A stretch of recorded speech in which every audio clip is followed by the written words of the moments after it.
বাকার আয়াত নাম্বার 254। আল্লাহ বলেন ইয়া আইয়ুহাল্লাযীনা আমানু আনফিকু মিম্মা রাযাকনাকুম মিন ক্বাবলি আন ইয়াতিয়া ইয়াউমুন লা বাইউন ফীহি খুল্লাতুন ওয়া লা শাফাআহ। 3 নাম্বার যারা খরচ করে আল্লাহর পথে তাদের দৃষ্টান্ত, সূরাতুল বাকারা আয়াত নাম্বার 261, 3 নাম্বার পারা 3 নাম্বার পৃষ্ঠা 2 নাম্বার আয়াত। আল্লাহ তাআলা বলতেছেন মাসালুল লাযীনা ইউনফিকুনা ফী সাবিলিল্লাহি কামাসালি হাববাতিন। তাইলে আল্লাহ তাআলা বলেন কেউ যদি আমার পথে এক দেয়, সেটা এক কি হতে পারে, যে কোনো হতে পারে, একটা খেজুর হতে পারে, একটা দানা হতে পারে, হ্যাঁ, একটা পয়সা হতে পারে, একটা যে কোনো হতে পারে, পারে কি পারে না? কেউ যদি এক দেয়, আল্লাহ বলেন আমি আল্লাহ সেটাকে বাড়াতে বাড়াতে কয়শো নেই, 700। এরপরে আল্লাহ বলেন আল্লাহু ইউদাইফু লিমান ইয়াশা, আল্লাহ বলেন আমি আল্লাহ যত ইচ্ছা সেটাকে বাড়াতে থাকি, মানে হিসাব ছাড়া বাড়ানোর অর্থ হলো কেউ যদি আল্লাহর পথে এক দেয়, আল্লাহ বলেন আমি যদি তার প্রতি খুশি হই তাকে ট্রিলিয়নের উপরে নেক দিয়ে দেব। সুবহানাল্লাহ। এলো 3 নম্বর কথা। 4 নম্বর কথা, কোন জিনিস দান করো, কোন জিনিস? আল্লাহ বলেন তোমার মধ্যে, তোমার কামের মধ্যে যেটা পবিত্র সেটা দান করো, তোমার ইনকামের মধ্যে যেটা পবিত্র সেটা কি করো, কারণ আমি আল্লাহ নিজে পবিত্র, গ্রহণ করি পবিত্রটা। আল্লাহ তাআলা বলেন সূরাতুল বাকারার আয়াত নাম্বার 267, সূরাতুল বাকারার আয়াত নাম্বার 267 আল্লাহ তাআলা বলেন ইয়া আইয়ুহাল্লাযীনা আমানু আনফিকু মিন তাইয়্যিবাতি মা কাসাবতুম। আল্লাহ তাআলা বলেন ইয়া আইয়ুহাল্লাযীনা আমানু, হে মুমিন, আনফিকু তুমি খরচ করো, মিন তাইয়্যিবাতি মা কাসাবতুম তোমার ইনকামের মধ্যে যেটা পবিত্র সেটা দান করো, যেটা পবিত্র সেটা কি করো, দান করো। ওয়া মিম্মা আখরাজনা লাকুম মিনাল আরদ, অথবা জমিন থেকে আমি আল্লাহ যে ফসল উৎপন্ন করে দেই তোমাকে সেটার মধ্যে থেকে যেটা পবিত্র সেটা দান করো। অপবিত্র জিনিস দান করলে আমি আল্লাহ গ্রহণ করব না। তাইলে 4 নম্বর কথা আমরা শুনলাম, কোন জিনিস দান করব, আমার আয়ের মধ্যে যেটা পবিত্র, আমার ইনকামের মধ্যে যেটা কি পবিত্র সেটা আমি আল্লাহর পথে দান করব। এই হলো 4 নম্বর কথা। 5 নম্বর কথা হলো সামর্থ্য অনুযায়ী সামান্য পরিমাণ হলেও দান করা, সেটা হোক খেজুর, সামর্থ্য অনুযায়ী দান করা এক কথা। 5 নম্বর কথা কি, সামর্থ্য অনুযায়ী দান করা। সবাই কি দুনিয়াতে এক, সবার অর্থ সম্পদে এক, সবার দুনিয়াতে আয় রোজগার এক? এই জন্য আল্লাহ বলছেন তুমি তোমার সামর্থ্য অনুযায়ী কি করো, দান করো। আল্লাহ তাআলা চাপাই দেন নাই। সামর্থ্য অনুযায়ী দান করার অর্থ কি? সহিহ বুখারী এক হাদিসের মধ্যে নবী সাল্লাল্লাহু আলাইহি ওয়াসাল্লাম বলেন কিয়ামতের ময়দানে বান্দা যখন আল্লাহর সামনে উঠবে, সে প্রথমে ডানে তাকাবে, তো ডানে তাকায় দেখবে জান্নাতের নিয়ামত তার পাশে সারি সারি দেখা যায়। আবার সে বামে তাকাবে, বামে তাকায় দেখবে জাহান্নামের ভয়াবহতা। এবার সে সামনের দিকে তাকাবে, সামনে তাকায় দেখবে আগুন, জাহান্নামের আগুন। তখন নবী সাল্লাল্লাহু আলাইহি ওয়াসাল্লাম হাদিসের শেষাংশে বলেন ফাত্তাকুন নার, ও আমার উম্মত তুমি জাহান্নামের সেই আগুন থেকে বাঁচো, ওয়ালাউ বিশিক্কি তামারাতিন, যদিও একটা খেজুরের দানা দিয়ে হয়, ওয়ালাউ বিশিক্কি তামারাতিন, যদিও একটা খেজুরের দানা দিয়ে হয়, তুমি নিজেকে জাহান্নামের আগুন থেকে বাঁচাও। তাই 5 নাম্বার, সামর্থ্য অনুযায়ী দান করলে সেটা যদি খেজুরের দানা পরিমাণও হয়, আল্লাহ রাসূল বলেন এই খেজুরের দানাটাও কখনো কারোর জন্য জাহান্নামের আগুন থেকে বাঁচার কারণ হতে পারে। তাইলে 5 নম্বর কথা কি, সামর্থ্য অনুযায়ী দান করা। তাইলে 1 নম্বর থেকে আমরা আল্লাহ বলছেন দান করতে, এই জন্য দান করি। 2 নম্বর, আল্লাহ বলছেন কিয়ামতের ভয়াবহতা আসার আগেই দান করো, এই জন্য দান করি। 3 নম্বর, আল্লাহ বলছেন দান করলে বিফলে যাবে না, 1 এ 770 নয়, 1 এ 700 নয়, তোমার যদি ইখলাস থাকে শতভাগ, আমি আল্লাহ 1 এ তোমার আমলনামায় অগণিত সওয়াব দিয়ে দিব। 4 নম্বর, আল্লাহ বলছেন তোমার ইনকামের পবিত্র জিনিসটাই দান করো। 5 নম্বর, নবীজি হাদিসের মাধ্যমে বলেন ফাত্তাকুন নার, তোমরা জাহান্নামের আগুন থেকে নিজেকে বাঁচাও, ওয়ালাউ বিশিক্কি তামারাতিন, যদি একটা খেজুরের দানা পরিমাণ হয়। 5 নাম্বার, ব্যক্তি তার সামর্থ্য অনুযায়ী দান করা, ব্যক্তি তার সামর্থ্য অনুযায়ী দান করা। এলো 5। 6 নাম্বার বিষয়টা খুব মনোযোগের সাথে শুনতে হবে। নবীজি বলেন মানব দেহে জোড়া আছে 360টা। কয়টা জোড়া আছে? নবীজি বলেন মানব দেহের মধ্যে জোড়া আছে কয়টা? 360। সাহাবায়ে কেরামের সামনে বলতেছেন তোমরা সেই 360টা জোড়ার জন্য প্রত্যেক দিন আল্লাহর শুকর আদায় করতে দান করো। সাহাবায়ে কেরাম বলে এটা কঠিন, কঠিন না এটা? আমাদের দেহের মধ্যে 360টা জোড়া দিবেন কে? আল্লাহ তাআলা জোড়া দিলেন 360টা। নবীজি বলেন আল্লাহ যে তোমাকে 360টা জোড়া নিয়ামত দিলেন, প্রত্যেক দিন প্রত্যেকটা জোড়ার পক্ষ থেকে 1 টাকা করে হলেও, তাহলে 360 টাকা। সহজ না কঠিন? সাহাবায়ে কেরাম বলেন এটা কেমনে সম্ভব? এটা তো পারা যাবে না, সবাই তো পারবে না। সরকারে দো আলম সাল্লাল্লাহু আলাইহি ওয়াসাল্লাম বলেন কেউ যদি 3টা আমল করে তাহলে আল্লাহ তাআলা তার আমলনামায় দৈনিক 360 টাকা দান করার পরিমাণ সওয়াব দিয়ে দিবে। কেউ যদি 3টা আমল করে তাহলে আল্লাহ তাআলা তার আমলনামায় 360টা জোড়ার পক্ষ থেকে যেই পরিমাণ দান করার কথা ছিল, যেই পরিমাণ দান করার দরকার ছিল, 3টা আমল আল্লাহর কোন বান্দা বান্দে যদি করে, সরকারে তো আলম বলেন আল্লাহ তাআলা তার আমলনামায় এই 360টা জোড়া শুকর আদায় করার কারণে যে দান করার কথা ছিল সেই পরিমাণের দানের সওয়াব আল্লাহ তাআলা আমলনামায় দিবেন। 1 নম্বর সরকারে দো আলম বলেন, খুব ভালো করে মনে রাখবেন কয়টা আমল?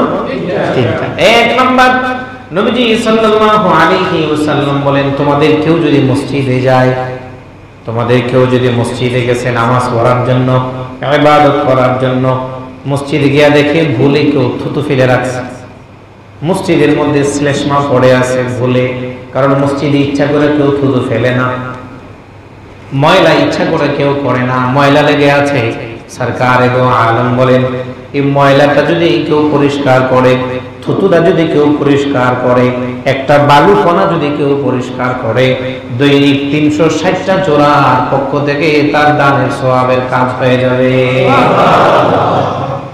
এটা তো সবাই পারবে না, কারণ মসজিদে কেউ ইচ্ছা করে ময়লা করে? সারাদিন আপনি তালাশ করেন মসজিদে কেউ থুতু ফেলে ইচ্ছা করে?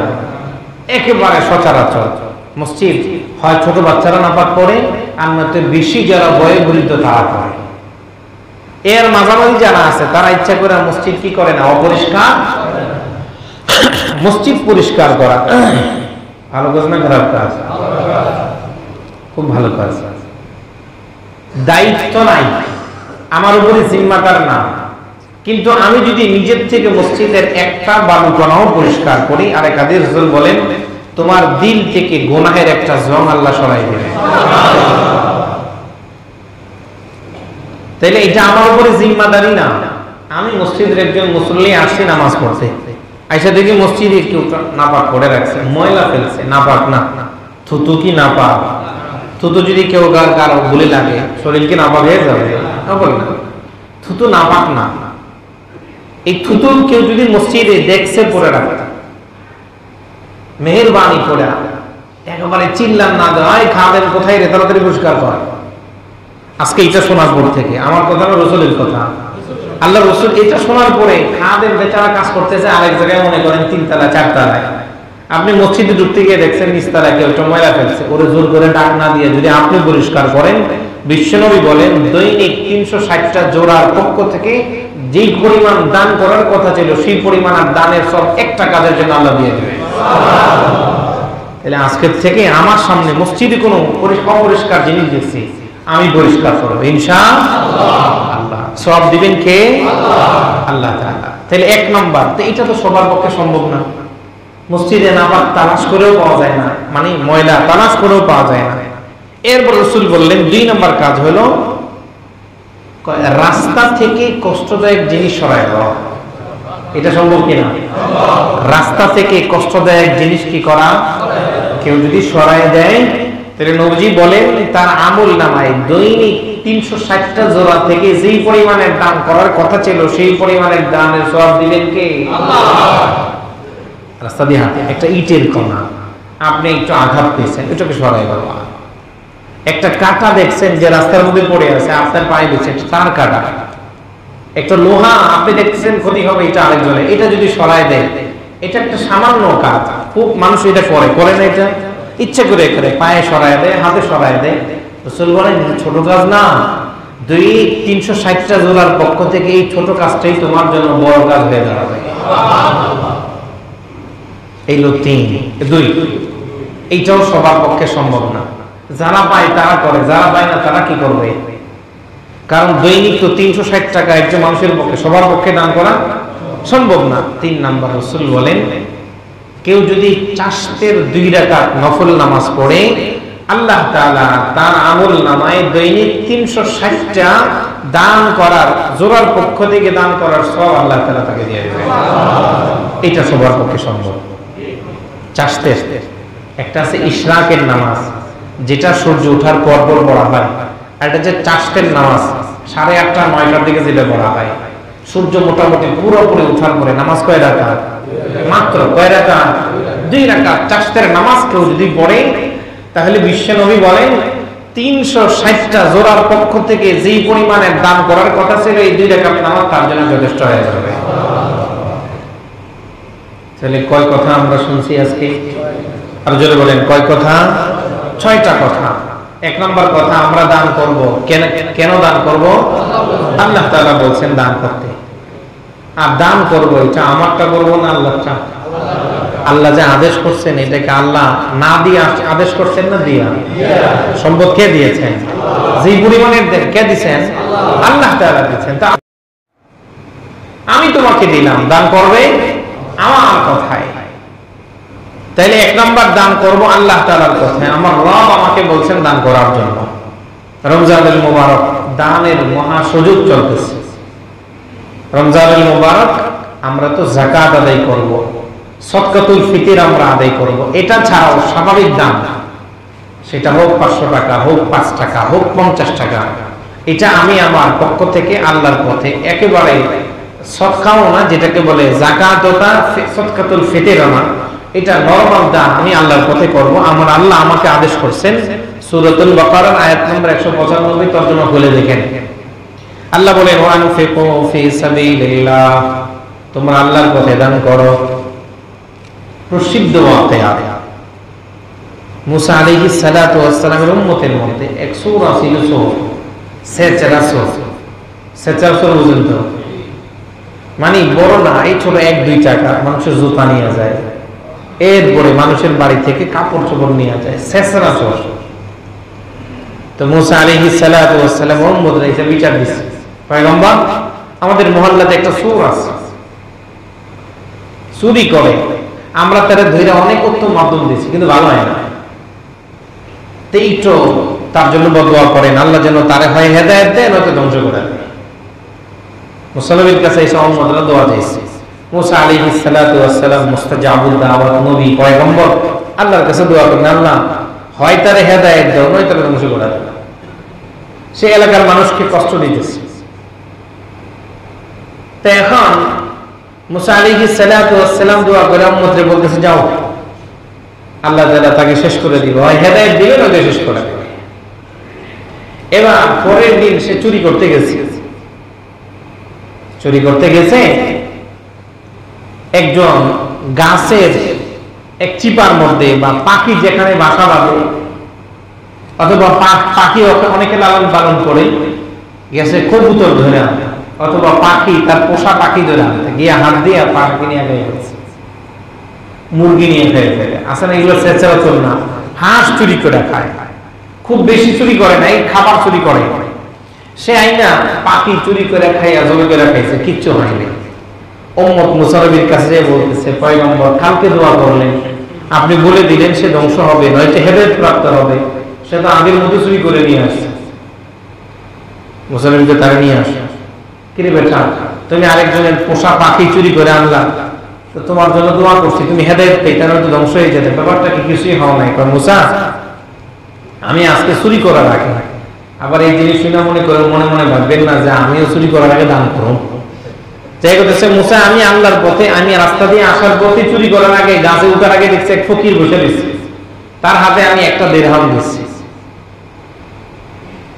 এখন মুসা আলাইহিস সালাম সেই পাখির যে খাঁচা, সেখানে গিয়ে দেখে একটা বিষাক্ত সাপ ঘাড় বটকানো অবস্থায় পড়ে আছে। মানে আল্লাহ তাআলা সেখানে একটা সাপ দিচ্ছেন, সে হাত দিবে, সাপ সবল ভাবে সে মারা যাবে, কিন্তু সাপটা, বিষাক্ত সাপটা ঘাড় বটকানো অবস্থায় পড়ে আছে।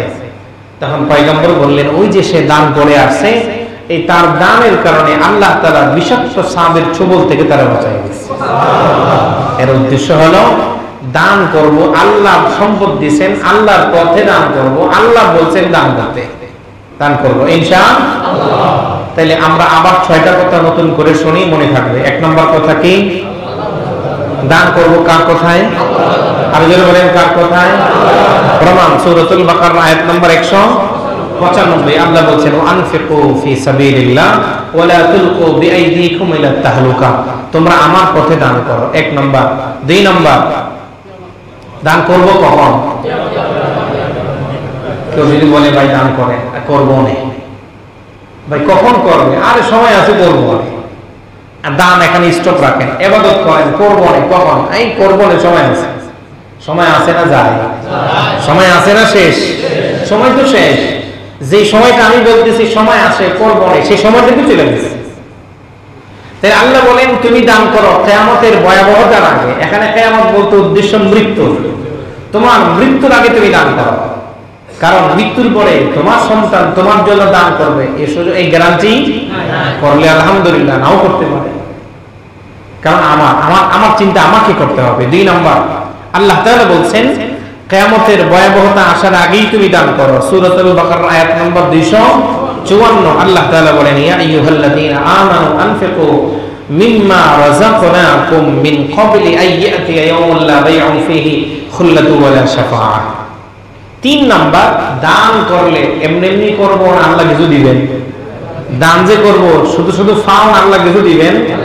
আল্লাহ একটা উদাহরণ দিয়ে বুঝাইছেন, একটা বীজ যদি কেউ জমিনে বপন করে, একটা গাছ সেখান থেকে জন্মায়, 7টা শীষ যদি সেখানে হয়, এক একটা শীষের মধ্যে যদি 100 করে দানা হয়, যেমন 700 বীজ হয়, 700টা দানা হয়। তুমি যদি 1 আমার পথে দাও, আমি আল্লাহ তোমার আমলনামায় 1-এর পরিবর্তে লিখতে লিখতে 700 পর্যন্ত লেখাই দেব। এলো 3। 4 নাম্বার, নাপাক জিনিস দান করবো না, পাক জিনিস। আল্লাহ বলেন তোমার পবিত্র জিনিসটা আমার পথে দান করো। সূরাতুল বাকারা আয়াত নম্বর 267, আল্লাহ তাআলা 261, আল্লাহ তাআলা বলেন 4 নাম্বার, পবিত্র জিনিসটাই আল্লাহ তাআলার পথে দান করব। সূরাতুল বাকারা আয়াত নম্বর 267, ইয়া আইয়ুহাল্লাযীনা আমানু আনফিকু মিন তাইয়্যিবাতি মা কাসাবতুম, তুমি যে অর্জন করো সেটার মধ্যে পবিত্রটা দান করো। 5 নাম্বার, নবীজির হাদিস, রাসূল বলেন ফাত্তাকুন নার ওয়ালাউ বিশিক্কি তামারাতিন, তুমি নিজেকে জাহান্নামের আগুন থেকে বাঁচাও যদি একটা খেজুরের দানা দেওয়া হয়। সামর্থ্য অনুযায়ী দান করা। 5 নম্বর কি করা? সামর্থ্য অনুযায়ী দান করা। 6 নম্বর, মানব দেহের মধ্যে রাসূল বলেন 360টা জোড়া আছে, প্রত্যেকটা জোড়া থেকে প্রত্যেকদিন দান করো শুকর আদায় স্বরূপ। সাহাবায়ে কিরাম বললেন সবার পক্ষে সম্ভব না। নবীজি বললেন সবাই যদি করতে না পারে 3টা কাজ করো, যে কোনো একটা কাজ করলেও তোমার এই প্রত্যেকটা জোড়ার পক্ষ থেকে দানের কাজ হয়ে যাবে। 1 নম্বর, রাসূল কি বলছেন? মসজিদ থেকে কোন থুতু বা শ্লেষ্মা কেউ অনিচ্ছাকৃত বেড়ে রাখছে, সেটাকে নিজের থেকে কি করে দেওয়া? পরিষ্কার করে দেওয়া। এটা সবার পক্ষে সম্ভব না, সবাই পারবেও না। 2 নম্বর, রাসূল বলেন রাস্তা থেকে কষ্টদায়ক জিনিসকে সরায় দাও, তাহলেও তোমার 360টা জোড়ার পক্ষ থেকে দানের সমপরিমাণ কাজ হয়ে যাবে। রাসূল 3 নাম্বার বলছেন চাষের 2 রাকাত নামাজ পড়ো। কয় নাম্বার? প্রথমটাও পারো নাই, অসুবিধা নাই। 2 নাম্বারটাও পারো নাই, তাতেও সমস্যা নাই। 3 নাম্বারটা করো, এটা সবার জন্য, নারী পুরুষ সবার জন্য। রাসূল বলেন চাষের 8:30 9টার দিকে তুমি 2 রাকাত মাত্র নফল নামাজ পড়ো, আল্লাহ তাআলা তোমার দেহের প্রত্যেকটা জোড়ার পক্ষ থেকে যে পরিমাণ দান করার কথা ছিল, সেই পরিমাণের দানের আল্লাহ তাআলা সমপরিমাণ তোমাকে সওয়াব দিয়ে দেবেন। তাহলে 6টা কথা মনে থাকবে ইনশাআল্লাহ।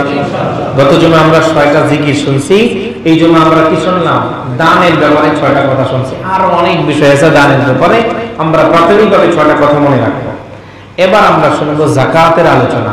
আজকে রমজানের বেজোর রাত্র শুরু হবে। আমাদের হাজী আবু ইউসুফ সাহেবের সাথে আর কেউ আছেন ইতিকাফ করেনেওয়ালা? আমাদের আমির সাহেব আছে। আল্লাহ তাআলা ওনাকে কবুল করেন, জানে মালে বরকত দান করেন, পরিবার পরিজনকে আমন আমানের সাথে রাখেন, আল্লাহ তাআলা ওনার ইবাদতে বরকত দান করেন। সকলে বলি আমিন। আমাদের হাজী আবু ইউসুফ সাহেবকে আল্লাহ কবুল করেন, আল্লাহ তাআলা ওনার হিম্মতকে কবুল করেন, পরিবার পরিজনকে আমন আমানের সাথে রাখেন, আল্লাহ তাআলা জানে মালে ইবাদতে বরকত দান করেন। সকলে বলি আমিন। আর কেউ আছেন? কোন যুবক আছে? থাকলে মাগরিবের আগে পরামর্শ করে বসে যাব। এই সুযোগ সবার জীবনে সব সময় আসে না। আমরা চেষ্টা করব ইতিকাফের মতো গুরুত্বপূর্ণ আমলটি করার জন্য।